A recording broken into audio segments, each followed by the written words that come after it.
Πορευτήκαμε σήμερα εδώ, στο αγαπημένο μας χωριό, για να τιμήσουμε τη μνήμη ενός άξιου τέκνου της Κοντέας, ενός παγκόσμιου ποιητή, αγωνιστή της ελευθερίας, του Τεύκρου Αθεία, 56 χρόνια μετά το θάνατό του. Ο Τεύκρος Αθείας, με λογοτεχνικό ψευδόνυμο του Ανδρέα Παύλου, γεννήθηκε στο χωριό μας το 1903.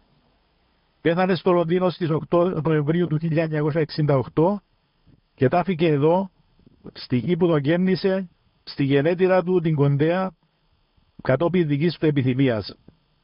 Τα μνημεία μας δεν πρέπει να χάνονται, είναι τα αποτυπώματα της ιστορίας μας, είναι οι πατημαχές των προγόνων μας πάνω στη γη.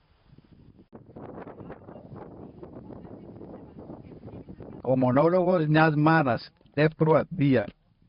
Μυρολογώ δακρύζουνε οι δρυμοί, αναστενάζω λιώνουνε τα χιόνια, μου πήρες απ' το στόμα το ψωμί και το καδεσοβίδες και κανόνια.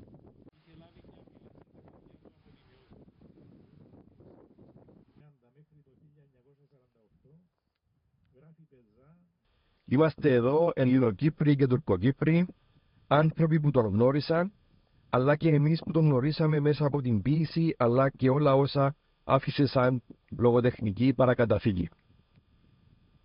Ο Τεύκρος Αθείας είναι μια από τις πιο κλασικές περιπτώσεις στρατευμένου πολιτικά ποιητή, ο οποίος πάλεψε με την πένα του όχι μόνο σαν ποιητής, αλλά και σαν δημοσιογράφος, σαν δάσκαλος, σαν ένας φλογερός επαναστάτης.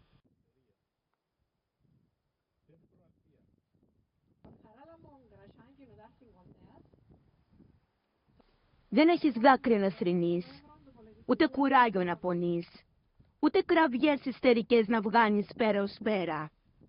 Είσαι ένα κύμα σιωπηλό, μιας τρικυμίας παντοτινής, που γαληνεύει ανήσυχα στην ήσυχη εσπέρα.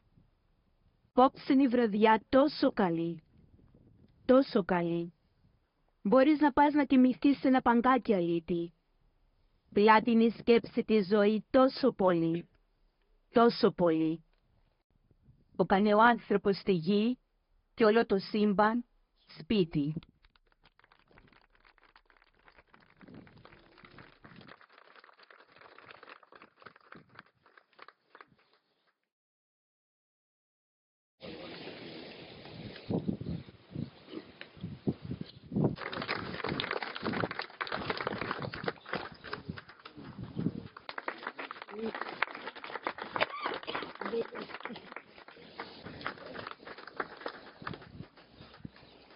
Χριστός.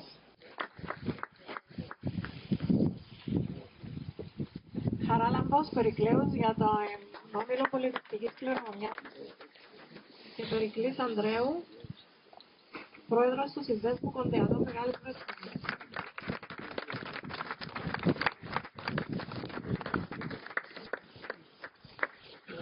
Ευχαριστούμε όλους για την παρουσία σας εδώ.